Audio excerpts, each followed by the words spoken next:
À Sarajevo, François a investi le stade de la ville, à 2 pas du cimetière, où reposent quelques-uns des 100 000 morts de la guerre civile des années 90. C'est pourtant sur la guerre que le pape a prêché. Des Balkans d'hier au monde d'aujourd'hui, selon lui, rien n'a changé, la situation a même empiré, la guerre s'est généralisée. Il y a une sorte de troisième guerre mondiale et elle se combat de façon éparpillée, partout. Et vous le savez bien ici, pour l'avoir expérimenté avec tant de souffrance, tant de destruction. Il y a des rumeurs, autrefois on disait des bruits de bottes, mais ces bruits de bottes, c'est vrai qu'on en entend de plus en plus. L'autre soir, nous étions en famille et je dis, mais on parle de plus en plus de... Et au même moment, sur iTélé, on dit, ça pourrait être le démarrage de la Troisième Guerre mondiale. C'était à propos des Spratlais, de ces îlots disputés en mer de Chine. Il y a des réarmements tous azimuts, il y a des constructions des bases navales, il y a toujours, pendant que la question de Taïwan, c'est vrai que là, nous avons un des gros foyers. Si la situation se détramait en quelque endroit que ce soit, nous avons là un gros foyer de développement, une caisse de résonance en quelque sorte pour un conflit qui pourrait prendre une ampleur planétaire. Alors, il est clair aussi que la situation s'est de nouveau redégradée depuis quelques jours en Ukraine, mais plus encore depuis hier, où il y a en permanence des combats, mais des combats, contrairement aux accords de Minsk 1 et 2, des combats à l'arme lourde, et des morts, bien entendu, à l'appel, on n'en connaît pas le nombre. Il y a aussi des révélations sur ce... Nous acheminons petit à petit vers le mois d'août et l'anniversaire de la destruction d'un vol de Malaysian Airlines avec 300 personnes à son bord, et le mystère plane toujours. On attend d'ailleurs le résultat de l'enquête conduite par les experts néerlandais, hollandais. Et ces résultats, on ne les a pas. Tout cela semble bien long d'ailleurs. Et donc regain de tension à tout niveau, de folles rumeurs circulent. On a dit que M. Kérik s'est tordu une cheville ou cassé une jambe en faisant du vélo en France ou à la frontière française au moment où il y avait ce sommet mondial de lutte, soi-disant de lutte contre l'État islamique au Levant. Soit dit en passant, le président irakien a bien dit que, en fait, on ne faisait pas ce que l'on voulait et que tout cela était du bidon. Sans doute a-t-il raison, puisque la main droite ignore ce que fait la main gauche et réciproquement, et ce que fait la CIA va à contresens, la CIA et annexe, va à contresens de ce que pourrait dire ou vouloir ou souhaiter la Maison-Blanche, voilà, qui est de plus en plus isolée, vous le savez, en raison de la position minoritaire au sein du Congrès.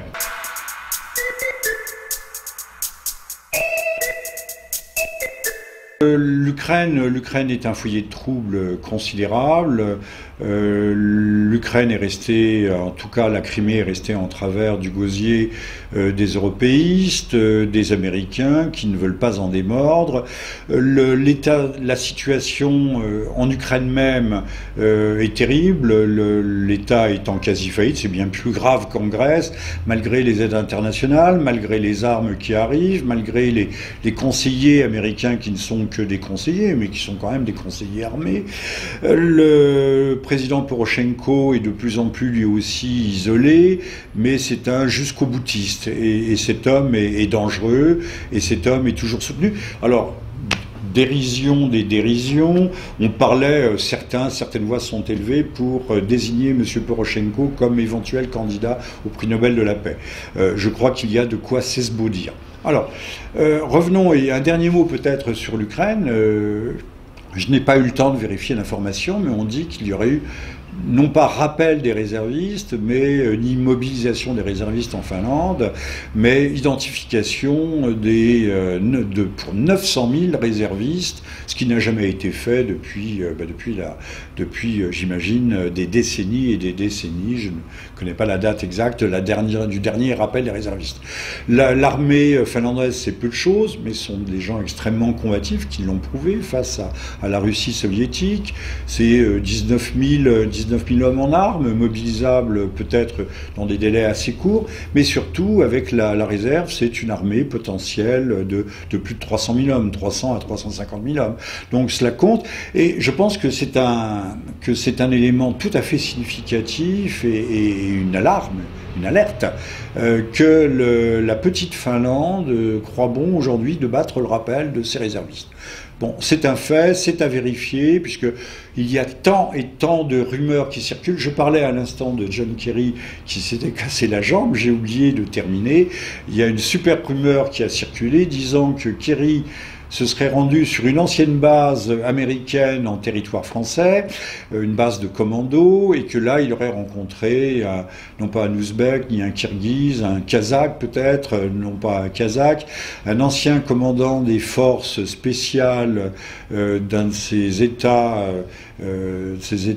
étranges d'Asie centrale, qui serait aujourd'hui l'un des patrons de Daesh. Donc pourquoi n'y aurait-il pas d'ailleurs des relations, enfin des contacts, je ne parle pas de pourparlers, mais des échanges avec ce type d'individus. Enfin bon, cela en dit long aussi, encore une fois, sur le double langage de la politique américaine et ses dimensions à géométrie extrêmement variable. Alors, ce colonel aurait été accompagné d'un garde du corps qui aurait tiré sur Kerry.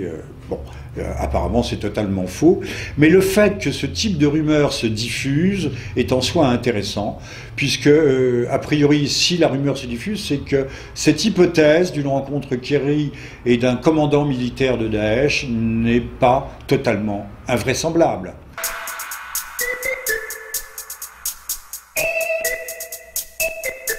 Je ne vais pas évoquer longuement le Yémen, les bombardements devaient cesser, il devait y avoir des trêves humanitaires qui n'ont pas eu lieu.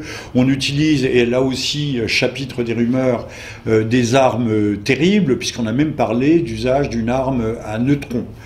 C'est une arme inventée aux États-Unis, développée aussi bien en France d'ailleurs, qui n'a pas d'effet de souffle, pas d'effet thermique, mais un effet à rayonnement intensif qui ne détruit pas les matériels, mais tue tout ce qui est organique et vivant.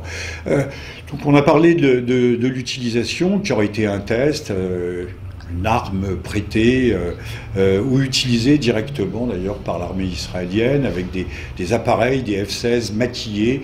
Alors les super experts regardent ce que peuvent embarquer les F-15 dont dispose l'armée saoudienne qui conduit cette guerre atroce contre les rebelles houthis du Yémen.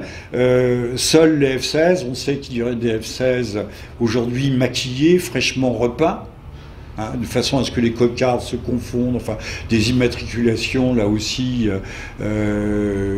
falsifiées. Alors, vous voyez, cela relève certainement du chapitre de la rumeur. Ceci étant dit, ces armes existent, elles ont été testées sur ordinateur, elles n'ont pas été testées en grandeur réelle. Et quoi de mieux que ces pays du tiers-monde où la presse ne peut pas être présente, où il n'y a pas de témoins que pour tester ce type d'armement.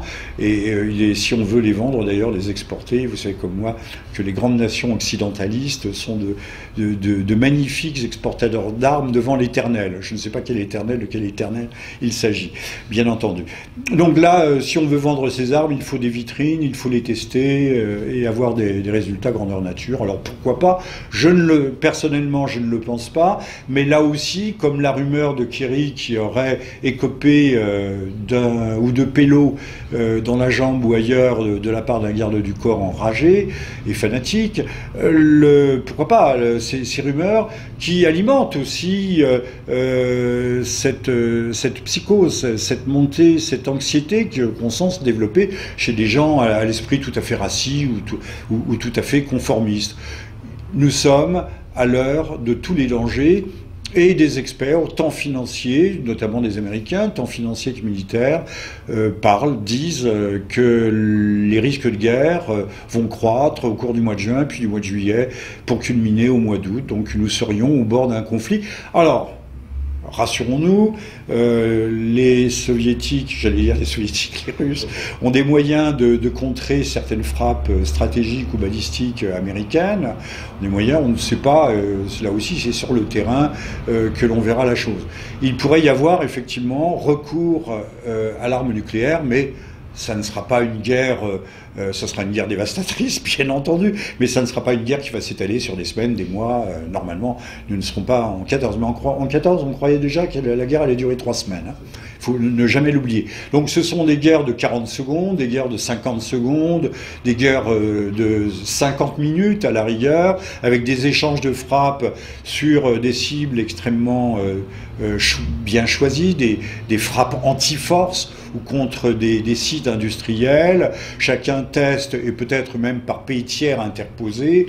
On ne s'affronte pas sur le territoire sanctuarisé de l'un ou de l'autre, mais sur des pays tiers. Pays tiers, c'est peut-être aussi bien la Corée du Nord. On envoie des frappes d'avertissement. Donc toutes les options sont sur la table, comme aurait dit M. Bush, M. Obama. Les options sont sur la table et toutes les hypothèses sont possibles. Maintenant, attendons et nous verrons.